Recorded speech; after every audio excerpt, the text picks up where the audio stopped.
মণিপুরের পর আবারও উত্তপ্ত উত্তর পূর্ব ভারত, এবং কেন আমরা আলোচনা করছি এই টপিকটা নিয়ে সেটা অবশ্যই আপনাদেরকে বুঝিয়ে দেবো কিছুক্ষণের মধ্যে।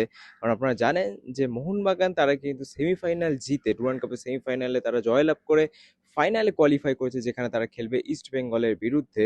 এবং এই সেমিফাইনালটা অনুষ্ঠানিত হয়েছিল কিন্তু শিলংয়ে, এবং আমরা জানি যে শিলং মেঘালয়ের একটা শহর বা মেঘালয়ের রাজধানী, এবং শিলং যেহেতু আসামের পাশে রয়েছে, এবং যেই ট্রাভেলটা অ্যাকচুয়ালি মোহনবাগানকে করতে হয়েছে কলকাতা থেকে শিলংয়ে, সেটা কিন্তু যথেষ্ট হেক্টিক একদিনের তুলনায়। এবং তার উপরে যেরকম সূচি ডুরান্ড কাপ এই বছর আয়োজিত করেছে, সেটাও কিন্তু কোথাও না কোথাও একটুখানি প্রবলেম্যাটিক ফর মোহনবাগান। কিন্তু প্রবলেম এখানেই শেষ হচ্ছে না।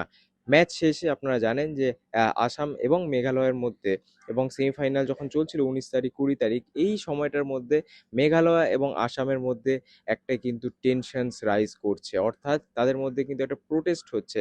এবং এই প্রোটেস্টের সূত্রপাতটা কোথায়, এবং এই প্রোটেস্টের কারণে কিন্তু আসাম থেকে যে কটা গাড়ি মেঘালয়তে যায়, প্রত্যেকটা গাড়িকে কিন্তু অ্যালাউ করা হচ্ছে না। অর্থাৎ আসাম থেকে কোনো গাড়ি মেঘালয়তে ঢুকতে পারবে না, মেঘালয়ের কোনো গাড়ি কিন্তু আসামে আসতে পারবে না।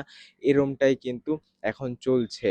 এবং এটার কারণটা কি বা এটার উৎসটা কি যদি আপনাদেরকে ইন শর্ট বলি, তাহলে 19 তারিখ শিলংয়ে একটা র্যালি বেরোয়, স্টুডেন্টদের র্যালি বেরোয়, এবং খাসি যারা ট্রাইব আছে সেই ট্রাইবের যে স্টুডেন্টরা, তাদের একটা র্যালি বেরোয়, এবং তাদের কয়েকটা স্পেসিফিক ডিমান্ডস ছিল ফ্রম মেঘালয় গভর্নমেন্ট, যেরকম এনভায়রনমেন্টাল কিছু চেঞ্জেস এবং এনভায়রনমেন্টাল কিছু পলিসিস, যেগুলো সরকার সেভাবে শুনছিল না, এবং পাশাপাশি সেখানকার যে রেসিডেন্সিয়াল প্রোটেকশন বা সেখানকার শিলং মেঘালয়তে যারা থাকে তাদের যে একটা protection for their own people, এবং পাশাপাশি এমপ্লয়মেন্টেরও কিন্তু এখানে ডিমান্ড ছিল। টোটাল এরকম 5 পয়েন্ট চার্টার একটা বলতে পারেন যে ডিমান্ড ছিল, 5টা পয়েন্টের ডিমান্ড বা 5টা ডিমান্ড, এবং সেটা নিয়ে কিন্তু প্রোটেস্ট হচ্ছিল।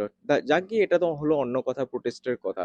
কিন্তু এখানে একটা প্রবলেম, শিলংয়ে যখন এই প্রোটেস্টটা চলছিল, বাইক র্যালির একটা প্রোটেস্ট, এবং এর সাধারণত এটা একটা পিসফুল প্রোটেস্টই ছিল, but it turn out violent. কারণ যখন আসাম থেকে গাড়ি আসছিল শিলংয়ের উদ্দেশ্যে, এবং শিলং অবভিয়াসলি আপনারা জানেন যে একটা হিল স্টেশন টুরিস্টিক প্লেস, গাড়ি সবসময় আনাগোনা লেগে থাকে, এবং যখন আসাম থেকে গাড়ি আসছে সেই গাড়ির উপরে কিন্তু অ্যাটাক করা হয়। এবং বলতে পারেন অনেক দিন ধরে আসাম মেঘালয়ের মধ্যে একটা টেনশন রাইজ করে, এবং তাদের লোকেদের মধ্যেও কিন্তু একটা ডিফারেন্স আছে কোথাও না কোথাও। এবং আহ, বেশি ডিপে ঢোকার দরকার নেই এসবে, বাট আগেন যেটা বলার কথা, অ্যাটাক করা হয় কিন্তু আসামের গাড়ির উপরে, এবং এই কারণেই একটা বলতে পারেন যে টু ফেসড ওয়ার চলে বা একটা কোল্ড ওয়ার চলে, যেখানে অবশ্যই মেঘালয়তে অ্যালাউ করা হচ্ছে না আসামের গাড়ি, আসামে অ্যালাউ করা হচ্ছে না মেঘালয়ের গাড়ি, এবং এই কারণে মোহনবাগান দল কিন্তু আটকে ছিল শিলংয়ে। এবং অবশ্যই আপনারা জানেন, এবং ডুরান্ড কমিটি তারা কিন্তু আশ্বাসন দিয়েছিল মোহনবাগানকে যে প্রোটেস্ট চলছে ঠিকই, কিন্তু এটাতে ডুরান্ড কাপের ম্যাচের কোনো কিন্তু ব্যাঘাত ঘটবে না, কোনো অসুবিধা হবে না। বাট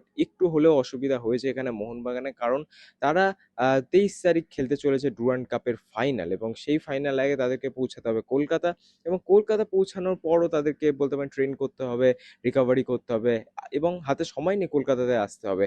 এবং এই কারণে আজকে যখন ভিডিওটা আপনারা দেখছেন, আজকে বিকেল 4টে বা 5টা নাগাদ এবং 7টা নাগাদ মোহনবাগানের দল আসবে কলকাতাতে 2 দফাতে।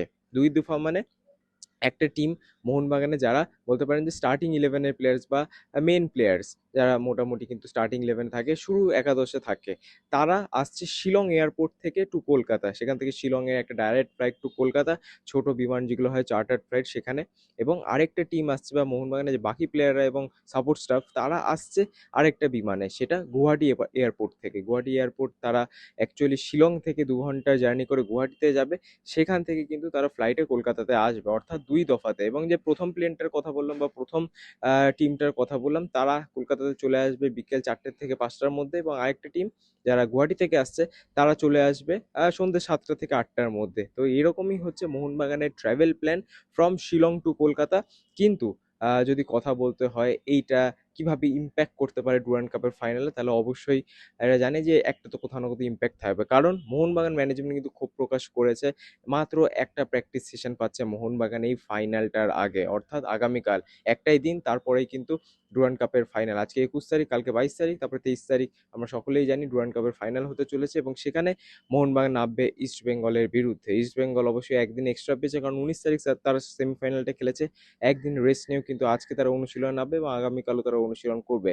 সো এখান থেকে একটু হলেও প্রবলেম আছে ফর মোহনবাগান, এবং সব থেকে বড় যেটা প্রবলেম, সেটা কিন্তু শিলং থেকে কলকাতার উদ্দেশ্যে আসা। এবং যেই গাড়িটা করে মোহনবাগানের যে সেকেন্ড টিমটা শিলং থেকে গুয়াহাটি গেছে সেটা কিন্তু মেঘালয় গভর্নমেন্টের গাড়ি, অর্থাৎ যে গভর্নমেন্টের গাড়ি, তাই হয়তো সেখানে কোনো প্রবলেম হচ্ছে না। বাট স্টিল এই যে একটা টেনশন রাইজ করছে এখানে নর্থ ইস্টে, এটা কিন্তু seriously a big problem for Mohun Bagan as well. নাহলে হয়তো ম্যাচ খেলে তারা কমফোর্টেবলি ফিরতে পারতো আজকে সকাল সকালের দিকে, এবং আজকে হয়তো অনুশীলনও তারা করতে পারতো কোথাও না কোথাও। বাট সেটা তারা করতে পারছে না just because of this rising escalation of tension. তো অবশ্যই দেখা যাক কি হয় মোহনবাগানকে নিয়ে, অবশ্যই আপডেট দিয়ে দেবো যখন তারা কলকাতাতে ল্যান্ড করবে। এবং এটা অবশ্যই একটা খারাপ জিনিস, আমরা সকলেই দেখে থাকি যে আহ, এরকম হওয়া উচিত না। যখনই আমরা খবরের কাগজ খুলি কিংবা টিভি দেখি, তখনই কিন্তু আমরা এইসব খবরগুলো পাই।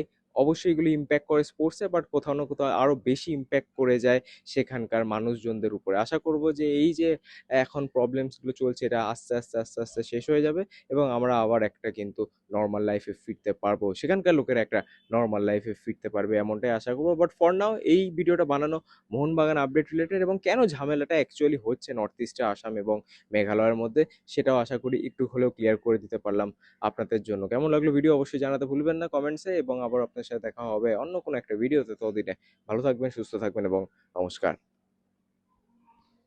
আপনারা যদি মাল্টি স্পোর্ট কাভারেজ দেখতে চান বা ফলো করেন, তাহলে কিন্তু একটাই ডেস্টিনেশন, রেভ স্পোর্টস।